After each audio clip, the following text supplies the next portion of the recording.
laberintos. El tema que elegí para este video es la teoría de los paradigmas y modelos de ciencia del físico y epistemólogo Thomas Kuhn, norteamericano, un gran conocedor, un gran estudioso, digamos, de la historia de la ciencia, y que con su teoría publicada por primera vez en forma desarrollada en la estructura de las revoluciones científicas, revolucionó la epistemología, que venía de una etapa asignada por el Círculo de Viena o positivismo lógico, y por la epistemología de Karl Popper, ¿no? Y Kuhn un poco sacude este panorama, incorporando a la epistemología elementos que tradicionalmente no estaban ahí, como factores, digamos, del contexto y factores vinculados a aspectos sociales de la ciencia. Vamos a tratar de hacer un breve resumen de su posición, de su teoría, de una forma más o menos siguiendo un poco el orden de las estructuras que va formulando Kuhn, ¿no? Dice Thomas Kuhn que antes de que se constituya una ciencia como tal, y eso puede buscarse en la historia de todas las ciencias, existe una primera etapa que él la denomina justamente precientífica, o a veces le pone otro nombre, una etapa en la que justamente no había, lo que coexistían distintas investigaciones y distintos investigadores más o menos aislados entre sí, y ninguno de los cuales lograba, cada uno hacía sus investigaciones por separado, sin partir de presupuestos ajenos, digamos, y no existía justamente algún ámbito que unifique las posiciones teóricas o el tipo de investigación que se hacía, sino que más bien si había algún avance en algún punto, no era, digamos, generalizado, porque no había algo así justamente como una comunidad científica. En algún momento, de todas las ciencias que hoy al menos están consolidadas, eso se corta, se produce habitualmente la formulación de una teoría que resulta ser muy exitosa. Entonces los distintos investigadores se van sumando digamos, al científico que realizó esto, o al modo de hacer ciencia de ese científico, y se va formando justamente algo así como una comunidad científica, y pasándose a la etapa de ciencia normal, o de ciencia como solemos entenderla, ¿no? Por dar un par de ejemplos de esto, en matemática, por ejemplo, antes de Euclides, digamos, había investigaciones matemáticas, algunas muy buenas, digamos, por ejemplo, hechas por los pitagóricos, o había una matemática en Egipto que posibilitó la construcción de pirámides, había geometría, pero no había nada que unifique todas esas investigaciones aisladas, y con Euclides y sus axiomas y teoremas, la geometría se consolida como una disciplina, ¿no? Entonces la etapa precientífica sería una etapa pre-euclidiana, ¿no? O más recientemente, en la historia, la prehistoria de la química, había un montón de investigaciones empíricas hechas por alquimistas, algunas más esotéricas, otras más empíricas propiamente, y recién, digamos, podríamos decir que con Lavoisier se llega a ese éxito teórico que posibilita el desarrollo de una ciencia normal que tiene una característica muy específica, y ahí entramos con la teoría de los paradigmas de Kuhn, y es que por un lado se forma una comunidad científica, pero esa comunidad científica se forma en torno de un paradigma, lo que Kuhn llama un paradigma, que es una noción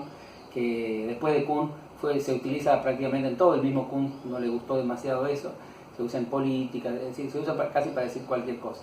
¿Qué es un paradigma? Bueno, Kuhn da muchas definiciones, algunas de las cuales no son del todo, digamos, equivalentes entre sí. Simplemente ahora lo vamos a caracterizar, sin buscar definiciones, como una red organizada de conceptos, teorías, valores y métodos, es decir, introduce factores, digamos, extracognitivos como los valores,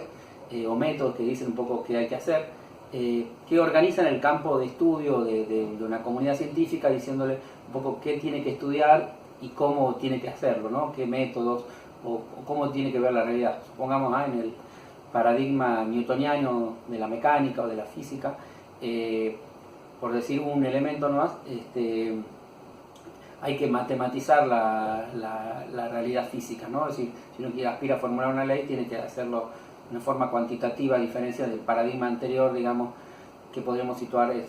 su origen en Aristóteles, ¿no? Que planteaba Aristóteles una física cualitativa, ¿no? Por decir, una física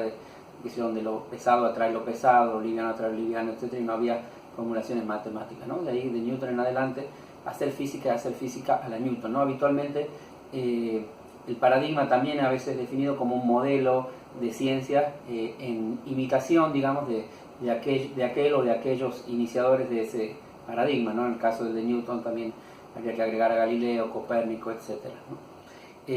Bueno, entonces en esta etapa de ciencia normal lo que la caracteriza, y eso es un elemento, digamos, extra cognitivo justamente, es el consenso en torno de un paradigma, ¿no? En la idea de Kuhn, dicho sea de paso, no coexiste un paradigma con otro dentro del mismo campo de estudio, sino que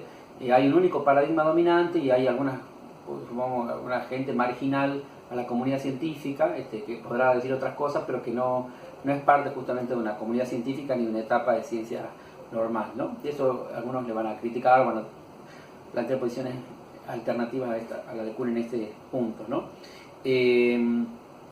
Bueno, entonces en el marco del desarrollo de un paradigma es que se va avanzando y produciendo progreso en el conocimiento, se avanza, digamos, en el estudio empírico de las distintas disciplinas, y en su desarrollo van surgiendo ciertas anomalías, es decir, un conjunto de situaciones, digamos, que no pueden ser, o bien, por ejemplo, suceden fenómenos que no pueden ser explicados dentro del paradigma, o hay expectativas del paradigma que no se cumplen, que va pasando el tiempo y no se cumplen, o predicciones no exitosas, es decir, cualquier inconveniente que puede ir surgiendo dentro del paradigma y que en su digamos, estas primeras anomalías, en sus primeros tiempos, digamos, en general no se les presta atención, o se las minimiza, o se las pretende solucionar de una forma no del todo adecuada, etcétera, ¿no? Pero si llega un momento, como habitualmente pasa, que se van suscitando cada vez más anomalías y la tarea cotidiana del científico ya está más bien vinculada a tapar baches, por decirlo así, que producir conocimiento, se produce una crisis de confianza en el paradigma que se llama propiamente en Kuhn crisis paradigmática o crisis del paradigma, ¿no? Donde se produce una situación más o menos análoga a la primera, a la etapa precientífica, es decir, donde de alguna manera se quiebra la confianza en el paradigma y tras eso se quiebra la comunidad científica como tal, y se van produciendo investigaciones sueltas, gente que quiere, que propone nuevas ideas, otras distintas entre sí a su vez, otros más conservadores que tratan de salvar el paradigma, es decir, se va produciendo una situación, digamos, de crisis de confianza y que no, habitualmente que no llega a buen puerto dentro del mismo paradigma, ¿no? Adviértase, dicho sea de paso, el lenguaje más bien político con que Kuhn describe todo este proceso, digamos, de la estructura de la revolución científica, hablar de revoluciones, de crisis de confianza, etcétera, ¿no? Un ejemplo, no de crisis paradigmática, pero sí de una anomalía, digamos, por un poquito atrás, por ejemplo, podría ser dentro de las expectativas no cumplidas de la teoría de la evolución de las especies de Darwin en biología, que es un paradigma a su vez, la expectativa de que iba a aparecer, en algún momento se iba a encontrar algo así como un eslabón perdido entre digamos, los primeros homínidos y los monos de los cuales habrían surgido esos primeros homínidos, ¿no? Nunca se encontró algo tan cercano, además hubo un encuentro que fue fruto de un fraude, digamos, no de un fraude de los científicos, sino en la que incurrieron, el hombre de Piltdown, pero finalmente se buscó una solución diferente a creer que iba a haber efectivamente un eslabón perdido, pero fue efectivamente una anomalía en su momento. O dentro de la física de Newton, la órbita de Urano habitualmente no coincidía con las predicciones, lo cual también suscitó un descubrimiento finalmente muy importante. Y así van surgiendo estas anomalías, ¿no? Que son parte de algún punto de la cotidianidad de una ciencia normal, pero que cuando se agudizan, como decía, llevan a una crisis paradigmática y a una pérdida, digamos, una pérdida de esa confianza y una aparición del disenso.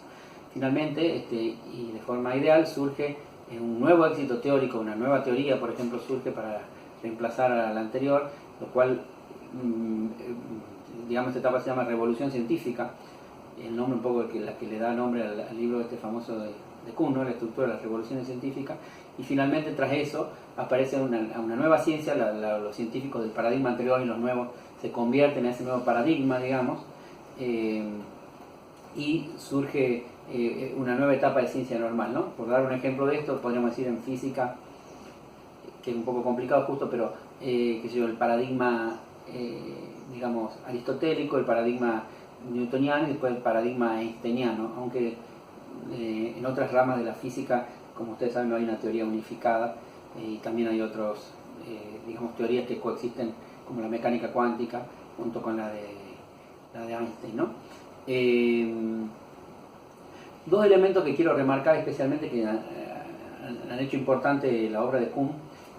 uno de ellos es la cuestión de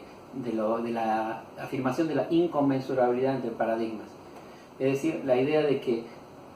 un paradigma de alguna manera es una forma de ver el mundo, y cuando un investigador adhiere a un paradigma, ya solo puede ver el mundo desde su ámbito, digamos, como el mundo físico, desde esa perspectiva, y no puede verlo desde otro paradigma, ¿no? Es decir, que los paradigmas no son comparables entre sí, o no puede traducirse del lenguaje de un paradigma al lenguaje de otro, porque los términos teóricos son distintos, porque la experiencia no puede ser un árbitro, como frente a lo que decían algunos positivistas, por ejemplo, o en cierta medida Popper, aunque más no exactamente, que la experiencia de alguna manera podría demostrar que un paradigma es mejor que otro, etc. Y para Kuhn, y más en algunos que han profundizado en esa línea, la experiencia no puede ser una forma de regular qué paradigma es mejor que otro, ¿no? Se supone que los nuevos paradigmas sí, digamos, solucionan lo mismo que el paradigma anterior, y solucionan las anomalías del paradigma anterior, con lo cual en algún punto son como más explicativos, pero de ahí a pensar que han llegado, son más verdaderos o se acercan más a la verdad del mundo mismo, al menos Kuhn no defiende esa idea, ¿no? Defiende la inconmensurabilidad, ¿no? Ha sido por otro lado muy cuestionado por esto, y él mismo llegó a matizar estas afirmaciones más adelante en su vida, ¿no? Y bueno, después la última cuestión que quería tratar muy brevemente, la cuestión del progreso de la ciencia vinculada a la anterior. Lo anterior a su vez da lugar a interpretaciones un poco más relativistas de Kuhn, y algunas que coexisten con las interpretaciones menos relativistas, ¿no? Entre las menos relativistas, la idea de que efectivamente de alguna manera cada paradigma soluciona más cosas que el anterior, ¿no? Y por otro lado, en la idea del progreso es como que no es tan obvio la afirmación del progreso entre paradigmas, por estas razones que venimos diciendo. No sabemos si nos acercamos más a cómo es el mundo realmente o no, pero por otro lado sí habla de progreso dentro de un paradigma, es decir, de que dentro de un paradigma se va incrementando el conocimiento, incrementando, podríamos decir en algunos casos, la tecnología, y sofisticando el paradigma, tratando cada vez más detalles, etcétera, ¿no? En cambio es más discutible la cuestión entre paradigmas, y es uno de los puntos en que se discute la posición de Kuhn entre los que están de un lado y del otro. Bueno, muchas gracias por ver este video. Nos encontramos entonces en una próxima ocasión. Si pueden dejar comentarios o compartir este video, les agradecería. Hasta la próxima.